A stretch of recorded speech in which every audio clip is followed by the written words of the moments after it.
This week on The Splash, teens take over the kitchen, we have some festival fun, and later, a live animal show. The Splash is a production of Civic Center TV. We're a news magazine that covers everything from local news to feature stories, all so that we can bring you the latest from the greater West Bloomfield area. And now, let's dive into The Splash. Welcome to The Splash. I'm Erica Jones, and as always, thank you for joining us.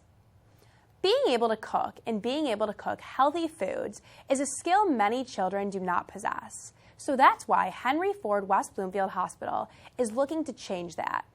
We go to reporter Jake Kustash for the story. Do you smell that? That smells like the Teen Cooking 101 class from the demonstration kitchen of Henry Ford West Bloomfield Hospital. Wait. That is the Teen Cooking 101 class from the Henry Ford West Bloomfield Hospital. So we had what we call our Teen Cooking 101 class. Every summer from July to August, we have kids, it's what we call our Kids Summer Series. So basically, we will go over 3 to 5 recipes following a particular theme, just teaching them how to either cook in general, how to make their own meals, and how to do it in a healthy way. Today's setup for class was more of a demonstration, and then they got to go and actually use hands-on the skills that they had just seen Chef William Proper use himself. After they cut all of those and they prepped all of those ingredients, we actually took them down to Henry's Cafe, and they were able to use the stir-fry stations on their own and learn how to actually use those skills. The teens made a variety of healthy and nutritious foods, and here is just a few of them. Key lime pie. We made strawberries and whipped cream, stir-fry, and a kale salad. Preparing these varied dishes left the aspiring chefs with a stronger set of skills and confidence in the kitchen. Some knife skills and how to cook with multiple people in a kitchen and do meal prep and stuff like that. I mean, it's important to be able to be independent and use these basic skills because they're going to have to use these from the time they learn them through the time they get older.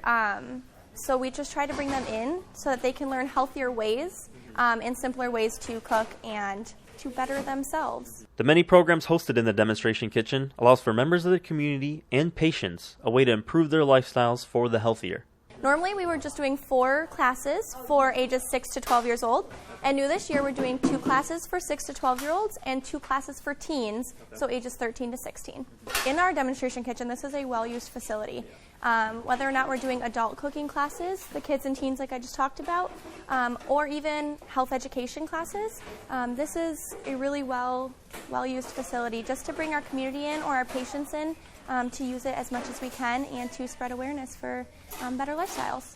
Cooking, learning, and healthy eating. The kids here today are on their way to become expert chefs after this special class. Reporting for The Splash, I'm Jake Kustash. You can find more information at our website at civiccentertv.com/teencooking101. Orchard Lake celebrated Polish heritage with a festival that included a lot of food and a lot of fun, all put on by St. Mary's Church. Reporter Patrick McLemery brings us the story. One of the time-honored kickoffs to summer is always the St. Mary's Polish Country Fair in Orchard Lake. And this year, despite some rainy moments, attendance again topped the 100,000 mark, much to the joy of Chancellor of Orchard Lake Schools, Father Kroll. It is a big tradition of this area, at least, but it's known across the state. We have people coming from all around, and it's known as a Polish Country Fair. So people come and enjoy the food, the company, the music, the dancing, talking, good place to be. Probably the biggest hit with the kids in attendance was a wide array of rides to check out in the Midway, and each child had his or her favorite. I like the wheel one. Not the Ferris wheel, the fire wheel. The one that spins you real fast? Yeah, Ring of Fire? Yeah, the Ring of yours? Fire. Probably the Starship 3000, whatever it's called. The other one that spins around, the floor drops out? Yeah. That one's too scary for me. How? I'm afraid I'll fall down. I don't know. My favorite one is, there's a lot of roller coasters, and I like the roller coasters the best. Yeah, do you ride with your hands up, or do you hold on because you're scared? Yeah. And I can tell you my favorite ride in the world. It's Crazy Mouse. Crazy Mouse? Yeah. What's that one? It's where there's a mouse on the track. It goes up and down, and then it goes spinning around, and at the end, you get dropped off. The occasional rainstorm didn't dampen the fun, as fairgoers were able to come inside the tent and enjoy the terrific music to dance along to, and the wide array of great food to fill their stomachs with. What's your favorite food to eat here? Hot dogs and chips. Hot dogs and chips. What do you put on your hot dog? Ketchup, mustard, mayonnaise? I just leave it plain. Elephant ears. Elephant ears? With the cinnamon sugar all over it? Probably. I'd say elephant ears too. Yeah, that was mine too. Believe me, everybody wants to eat Polish food when they come for this fair because it's tasty. I told the people at the mass today, don't remember about your doctor's advice to count your calories. Today you got my dispensation. Planning is already taking place for next year's fair, which is scheduled for May 22nd through the 25th of 2020. Reporting for The Splash, I'm Patrick McElmurray. For more, you can visit civiccentertv.com/Polish Festival. Later in the show, we get up close with some live animals and then a new episode of Sidewalk Talk. Don't go away.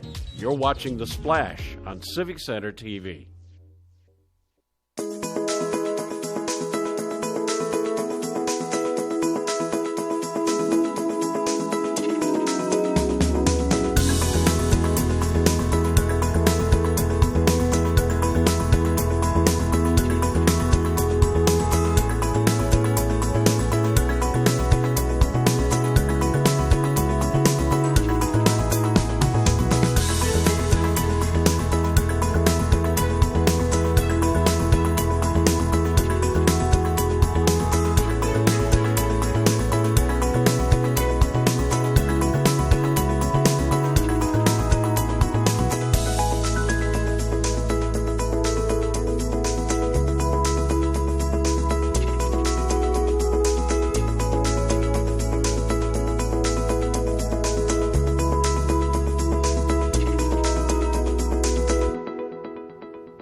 And now, back to The Splash on Civic Center TV.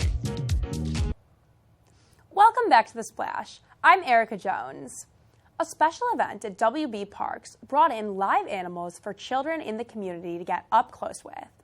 Reporter Tyler Keefe stopped by for the story. Recently, local hands-on science education company Science Alive was invited to West Bloomfield Parks' home at the Recreation Activity Center for a fun-filled family experience with animals from our ecosystem as well as places all over the world. Children's interest was piqued as they witnessed the engagement and interaction of fascinating creatures from places in the United States and as far away as South America. A fun activity as it was, interacting with these interesting and exotic animals. The experience provided the young children in attendance with an excellent educational opportunity outside of the classroom, learning by hands-on interaction and seeing the works of nature in action, in their hands and right in front of them. The live animal show, Our Animal Friends, fulfills the goal of West Bloomfield Parks and its friendly partners in the community, such as Science Alive, engaging with our families and our youth, and not only providing an opportunity to interact with nature, but to explore the vast landscape of the sciences and of the mind. From chinchillas to Burmese pythons, the families were able to see, touch, and communicate with a variety of interesting animals, getting a special look at nature from here and far beyond. Reporting for The Splash, I'm Tyler Keefe. To know more on this story, you can visit civiccentertv.com/ouranimalfriends. Now it's time for Sidewalk Talk, where reporter Patrick McElmurray goes out into the community and asks the question that the people need to know. Well, at a barbecue, I prefer cheeseburgers to hot dogs. Less mess. What do you prefer at a barbecue, hot dogs or hamburgers?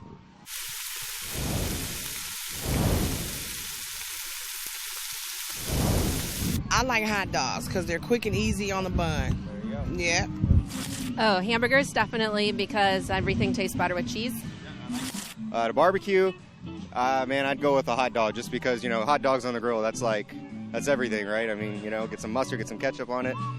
Hamburgers are good, but when I'm outdoors, something about a hot dog's better. cheeseburgers, and because they have more toppings.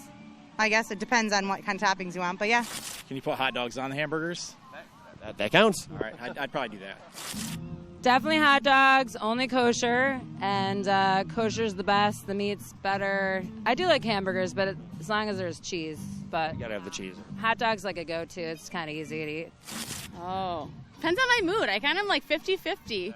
Hot dogs, you know, I'm a Chicago girl, so if we have everything and all the toppings, I can do it that way, then I'll do a Chicago dog. If not, hamburger. At a barbecue, you go for hot dogs or hamburgers, and why? Hamburgers. Yep. I like the juicy taste, so I would go with hamburger. I like it. I go for both because I can't choose just one. You gotta have the both of them. That's true. Yep. But do you put mayo on your hot dogs? No. I'm the weirdo that does. I like hot dogs with onions and mustard. Hamburgers, because I've seen what they make hot dogs out of, and it's just not for me. Hot dog. If you gave me the option for a brat, though, I'd tell you that.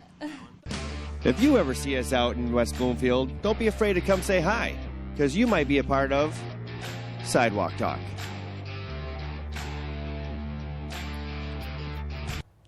For more episodes of Sidewalk Talk on demand, visit civiccentertv.com/sidewalktalk.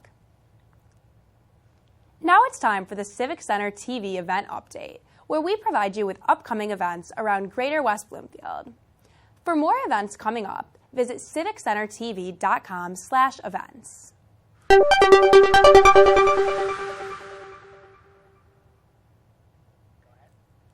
Come to Henry's Market on Main. This market hosts a variety of fresh, locally grown produce, as well as baked goods, herbs, salsa, pesto, and many other delicious products, including free samples. Learn from expert chefs how to prepare a meal with the ingredients grown from Henry Ford's very own greenhouse. The market is open Wednesdays from 9 to 5 and is free and open to the public. For more information, go to henryford.com. Music, food, drinks, and fun this summer at Marshbank Park. Wednesday at 5:30 p.m., stop by Marshbank Park to listen to Stardusters and Detroit Soul Revue. This music series features food trucks and a beer and wine tent. You can listen to the full concert live on 89.3 WBLD, the all-new Lakes FM, and online at lakesfm.com. For additional info, go to wbparks.org. Nominate leaders and businesses for the 13th Annual Key to the Township Awards by the West Bloomfield Chamber of Commerce. People and businesses are awarded for providing exemplary support to the West Bloomfield community. Deadline is July 31st, and for more details, visit westbloomfieldchamber.com. Come see Peter Pan and Tinkerbell, Otsego Harbor City Hall. August 3rd at 11 a.m. to 1 p.m., stop by the City Hall for games, face painting, crafting, bouncies, and of course, the Peter Pan and Tinkerbell. Tickets are $10 per person or $30 for 4 people. Kids ages 2 and under are free. And for more info, email kigoevents@gmail.com. Let your kids meet up and eat up. This summer, Monday through Friday, at Roosevelt Elementary, free nutritious meals are provided to children up to the age of 18. Breakfast is served from 8:45 to 9:45, and lunch is served from 11:30 a.m. to 12:30 p.m. The food is free and available to any children, and you don't need to be a resident to stop by. Dispose of prescription drugs with Operation Medicine Cabinet, happening year-round in West Bloomfield, Otsego Harbor, and Orchard Lake, and takes place at the police departments of the 3 communities. Disposing of drugs is completely anonymous. Open 24 hours in West Bloomfield, Tuesdays and Thursdays, 9 a.m. to 2 p.m. in Otsego Harbor, and Monday to Friday, 8 a.m. to 4 p.m. in Orchard Lake. For more information, visit oakgov.com or call your local police. And that's this week's highlights. You can find more events online at civiccentertv.com/events and see everything going on in the Greater West Bloomfield area. We're going to take a short break, but when we return, I'll sit down with Brian Peterson, founder of Bees in the D. Don't go away. You're watching The Splash on Civic Center TV. Civic Center TV is your home for everything Greater West Bloomfield. Here you can tune into community programming such as our weekly news magazine show, The Splash, as well as coverage of local events and meetings in Keego Harbor, Sylvan Lake, Orchard Lake, and West Bloomfield.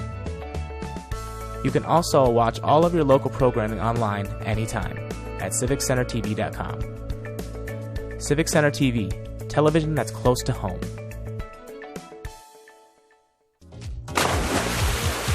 And now, back to The Splash on Civic Center TV. Welcome back to The Splash. I'm joined this week by Brian Peterson, founder of Bees in the D. Thank you, Brian, for being here today. Thank you for having me. Good to have you. So you're a beekeeper.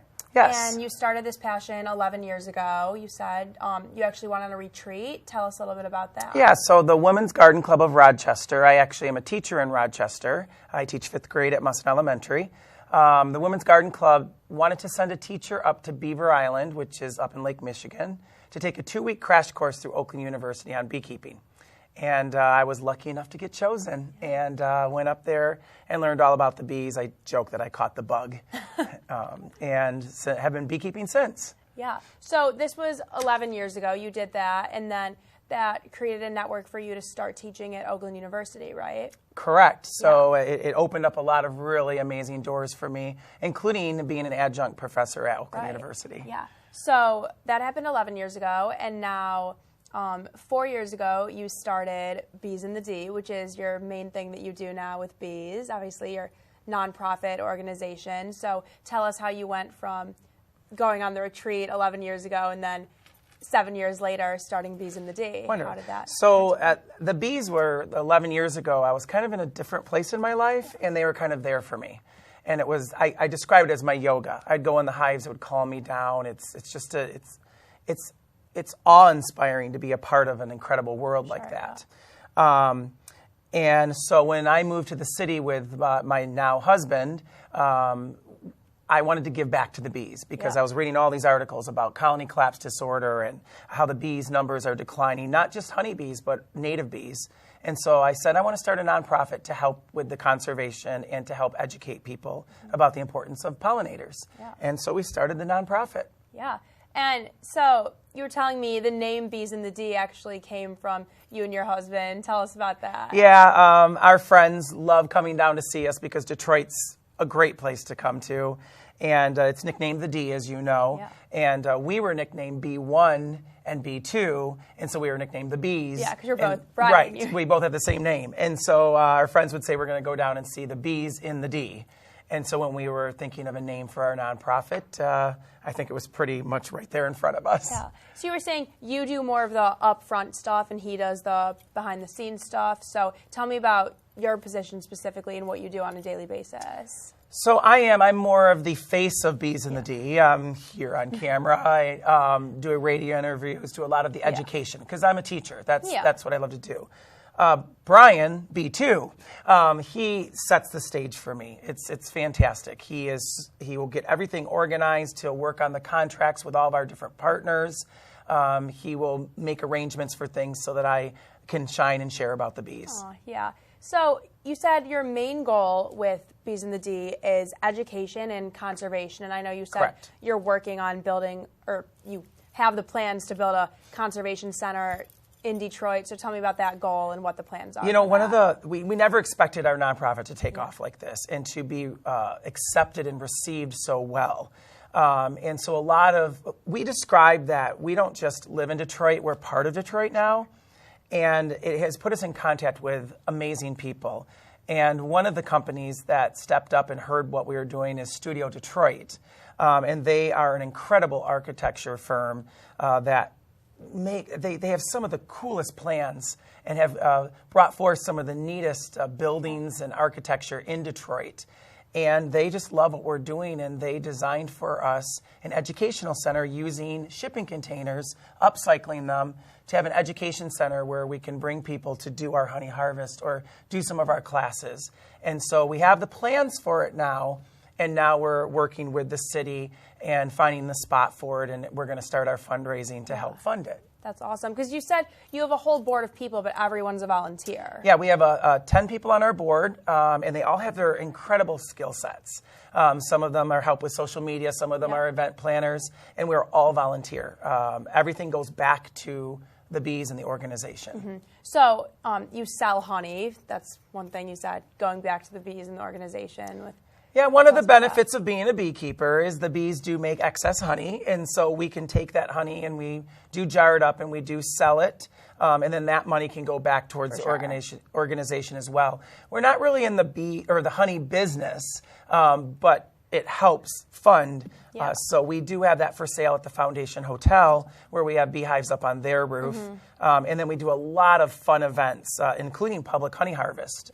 Where usually we sell out of the honey right there at the event because you don't get fresher than that. I mean, you're literally taking it out of the combs and jarring it up and taking it home. That's crazy. So you were telling me the difference between you and other harvesters with your honey, you were saying is that, I know you gave the example of when you go to a bar and you get different flights. Can you touch on that a little bit? We, what's fun about our organization is we have so many different sites all over Southeast Michigan, 52 different locations. And honey is very unique. It's a lot like wine, where it takes on different flavors depending on the year, the time of the year, where they're getting their resources or their nectar from. And so every harvest we do separately, and every harvest has a different flavor. We don't mix those. A lot of the commercial beekeepers, because, I mean, they're dealing with bulk honey, they mix it all together. So we keep it separate, and then we get to partner up with a few different organizations like Blake's up in Armada, or Bee Nectar, which is in Ferndale, and they'll do a flight of meads or a flight of hard ciders, and then we do a flight of honey. So you can taste the different honey flavors. That's awesome. So in just 4 years, you've gone from 6 hives to 160 hives in 52 different locations. That's incredible. Yeah, it's been a whirlwind of growth, but really fun, and we've gotten to work with some of the most incredible people. I'm sure. So of those 52 locations, you actually have one right here in West Bloomfield that you were recently having an event at. Tell us about that. Yesterday, actually, we had a Hive Adventure event. We had 2 different waves of it. The first one was with parent and child. So we have bee suits. Fardman group donated children's bee suits to us. And then we got an anonymous donor for all adult suits. And so now that allows us to take people into the hives to experience that incredible world of bees. And we did it just over at Shulac Farms. Yeah. And that was with West Bloomfield Parks, and you said Henry Ford. Yes, Henry Ford helped fund it. And then actually with Henry Ford coming up, we have a cooking event where they're going to use our honey at their kitchen there at the hospital and share about how you can use honey in recipes. That's great. So in all of this, you said you're trying to create the bee highway, you called it. Yeah. Explain what the bee highway So it doesn't literally mean that they have to be right along the highway, although we do have hives right along 75 or along the highway. It's more a highway for the bees, meaning that the bees have a place to stop for one of 3 essential things. All living things need shelter, and that's where Bees in the D comes in. A lot of times we provide that shelter in the form of hives. Although we also do workshops which train other people to become beekeepers, and then they can provide shelter. All living things need water, and so we're encouraging people to put bowls of water out with maybe rocks in it so that the bees can land comfortably and get a drink. And of course, food. We all need food, and that's an easy one for bees. All you have to do is plant some beautiful flowers in your yard, and not only have you beautified your yard, but you're also providing food for pollinators. Of course, because pollinators, you said, they provide food for us. You told me 1 in every 3 bites of food that we take. Yeah, that's what scientists are saying. And if you really think about it, it does make sense. I mean, all of our fruit, most of our fruits and vegetables have to be cross-pollinated by pollinators. And so we wouldn't have apples, and we wouldn't have blueberries, and we wouldn't have melons if we didn't have them. Almonds, which is one of my favorites. But also, we don't think about the fact that they pollinate food that other animals eat. So like alfalfa, that our cattle eat. And so they really are important to our ecosystem, but also our food industry. Thank you, Brian, so much for being here today and sharing with us your passion about bees and all you do for our community in Detroit. Thank you for having me and letting me share about the important honeybee. Once again, we've been joined by Brian Peterson, founder of Bees in the D. On this week's episode of Minute with Nature, we learn all about pollinators.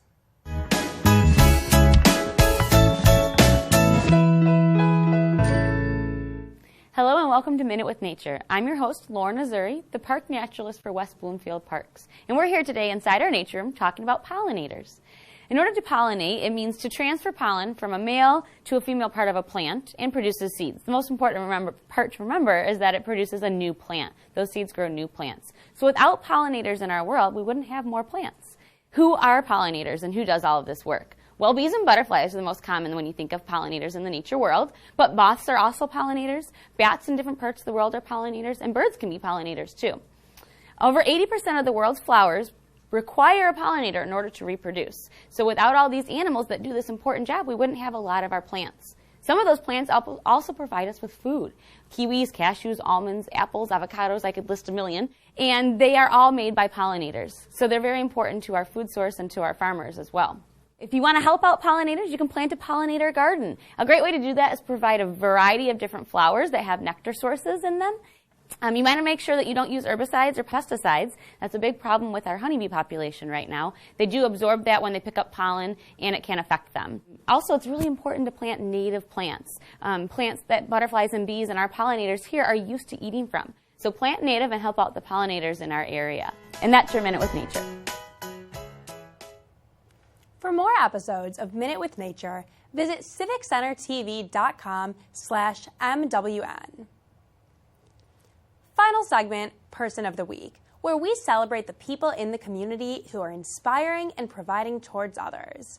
This week's recipient is author and teacher Suzanne Jacobs Lipshaw.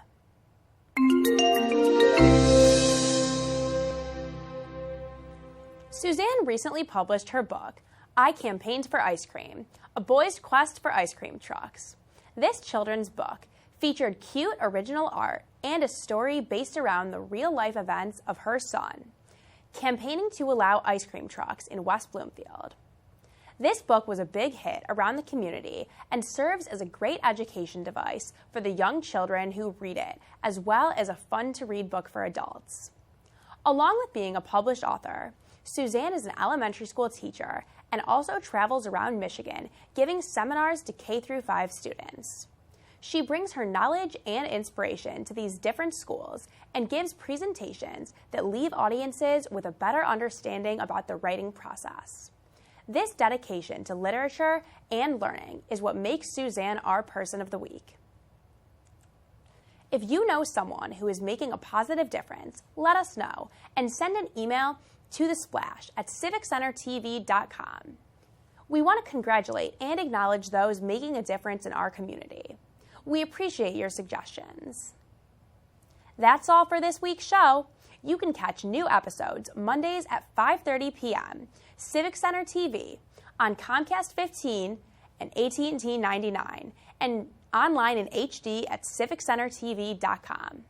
Follow us on Facebook, Twitter, YouTube, and now Instagram at Civic Center TV.